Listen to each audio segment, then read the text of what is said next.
What's up, everybody? This is your boy Thirsty Jack, and this is another installment of Thirsty for Wrestling. And the gameplay I'm showing right now is GTA Online. It's for the PS4. I'm doing a supply run for my bunker. So, I'm listening to a podcast last night, and they mentioned they were talking about SummerSlam, and they were talking about a particular tag team, like the Hardy Brothers, the Hardy Boys, and when they mentioned about the Hardy Boys, and they're saying that they're not doing nothing with them, and they might put them on a pre-show, it got me thinking. It's like last year, the Hardy Brothers, or I keep on saying the Hardy Brothers, the Hardy Boys, they was in a TNA way before they changed to GFW. They were in TNA last year. Think about it. Last year, the Hardy Boys, they were running the TNA. They would become like the Broken Hardys. They had their own total nonstop deletion. I mean, they almost carry TNA like LeBron James did with the Cleveland Cavaliers, and that's what I feel like it. And that's what it looked like. And then next year, or should I say a year later, we see them pops up at WrestleMania as the Hardy Boys win the tag team title at WrestleMania in the triple threat ladder match. And now we at SummerSlam.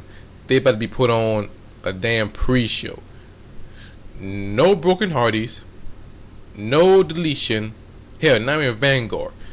And to be honest, it went from the Broken Hardys to the Hardy Boys to a boring ass Hardys, because right now they not doing a damn thing.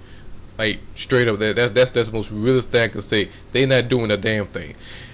Because they was in TNA and they were loving it. I think I think my favorite moment from Broken Map was in a tag team Apocalypse, and it was a December during the total nonstop deletion. It was him and Gregory Helms, and they was beating up Andrew Lee, and they throw them in the ditch or in the burial site. And they say it takes 3H to bury a young talent, and that's like a jab at Triple H in the WWE. And I laughed, I bust out laughing. I never laughed that hard at any professional wrestling show.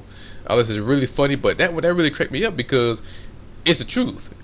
Just like J. Cole say, every little truth has some joke in it. Oh, excuse me, every little joke has some truth in it, and which is true. And that's why I look at promos. Like every little promo has some truth in it. But for this situation, they were killing it, and the best part about that with the Hardy Brothers, I keep on saying brothers, Hardy Boys, they go to different promotion and win every single tag team title, and they go for expedition of gold. That's what they say. I hope I don't butcher that word up, but they would do everything, something that no other promotion can possibly do, and that's what I like about it.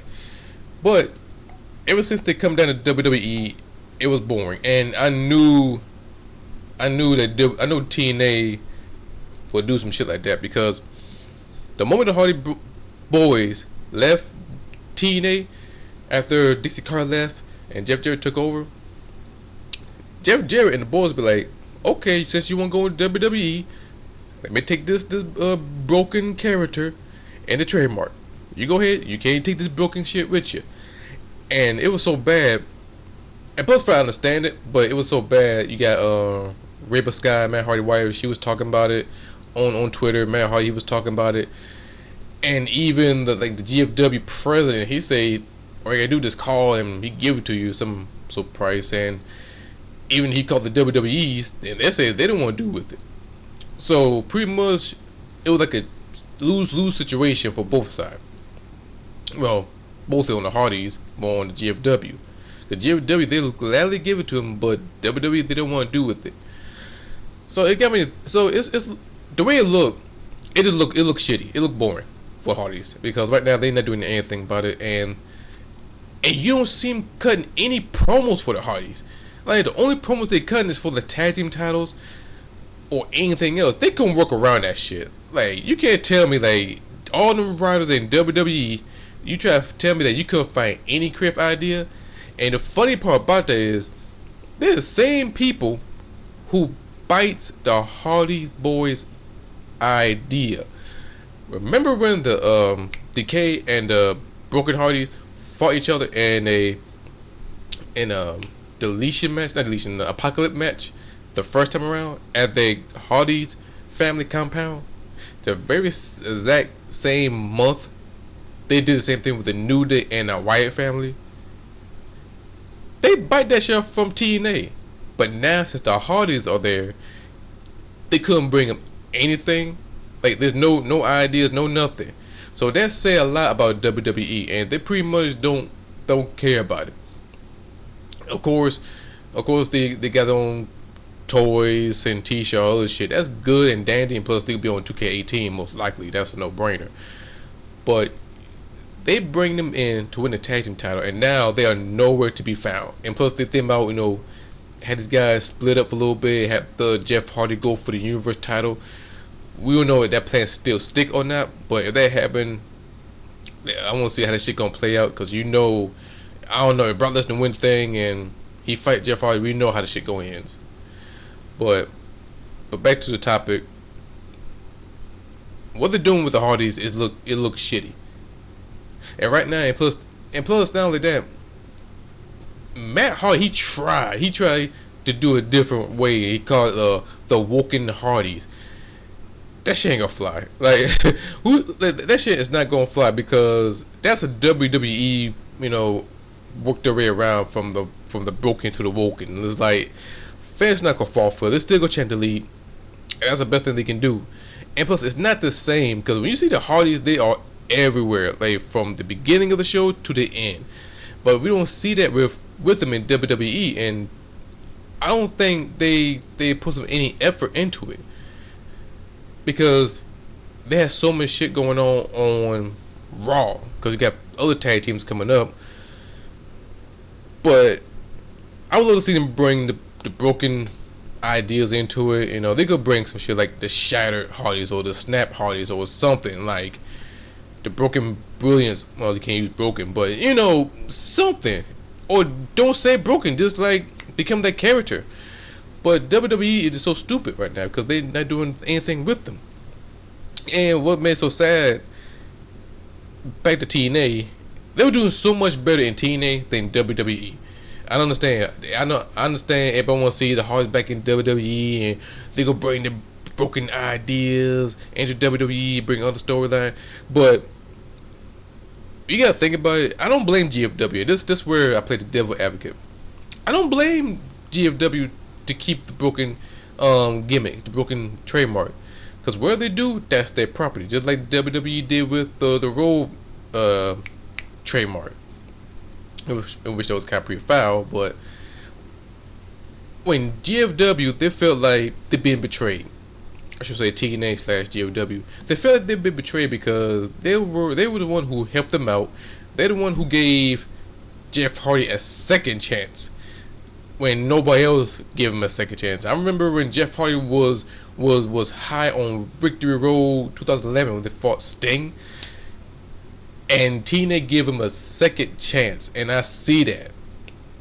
And now since they both left, I feel like TNA, they feel betrayed and said, okay, you can leave. We gonna keep that broken trademark, because I feel like the Hardys was so much better, because there was so many moments, like they're feuding with each other. You got King Maxwell was there when he fought Rockstar Spud. It was so many great moments in TNA, but they won't go back to WWE. They say to finish their career off, and I'm not even sure they go and do that route, even though they are in WWE. But all the ideas, it's not gonna be great, because I understand Jeff Hardy, his dream match was being a Hell in a Cell match. I'll probably wait and see if that shit is going to happen. But in TNA, they were killing it. I mean, they were killing it. And bro, like the house, the Vanguard, like the Vanguard got a push, a drone getting a push in TNA, and plus not only that, they're I cannot forget the old boy name, the Latino guy. I forgot his old boy name, but he was there too. He got a little bit pushed, and everybody played their own role. And the best part about the Broken Hardys, in TNA is the lake. Every time somebody go and dip in the lake, they become like a different alternative character, and that's what I missed about it. I wish WWE used that idea since they are so good biting off people's ideas and shit. I wish they would go back and do that. And I wish they'd give the Hardys their creative idea, but they just use for be part of the tag team. And I feel like the Hardys are way bigger than Raw, because if they can do total non-stop deletion, I want to see Monday Night Broken Raw or the Broken Raw night, something like that, because I feel like they can do some creative stuff. But right now they look boring. I mean, nothing exciting about the Hardys. The music is old as hell. I mean, god damn, it's like, I understand this ain't the Attitude Era, but I expect they can switch it up a little bit. I would love to see Jeff Hardy bring his own music, like John Cena did. But I would love to see Jeff Hardy bring his own music. But WWE is not doing a damn thing with it. The creative writer they want to do with it. They worry about a lawsuit, in which that's some bullshit lie. Cause WWE give them a hands up, give them a deal. WWE they want to do with it. And to be honest, I think they pretty much smothering them. And they won't push Jeff, but I think Matt Hardy, he could do his own thing as well. He's a great single wrestler. I've seen wrestle in TNA, then Ring of Honor mostly, and then after that come back to TNA and become world champion. As of right now, it's look boring. I say that plenty of time. They were boring, and I can look back in TNA with the Hardys. They was just so much better.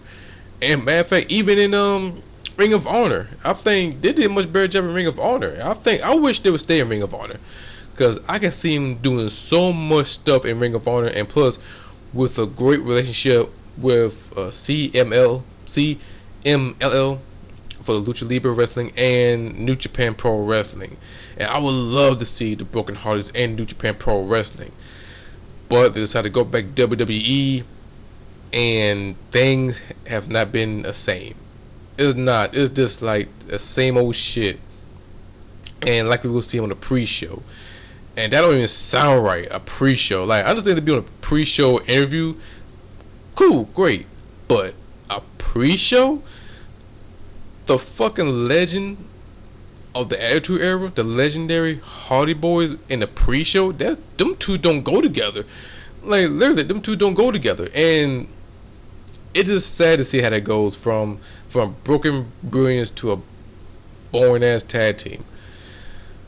But hopefully things gonna change very soon. I hope you guys like the topic. Give me your thoughts about the Hardys Boys and WWE. Give me your thoughts about it. Leave a comment. I would love to reply. Don't forget to hit the like button. Don't forget to subscribe. Until then, I see you guys next time.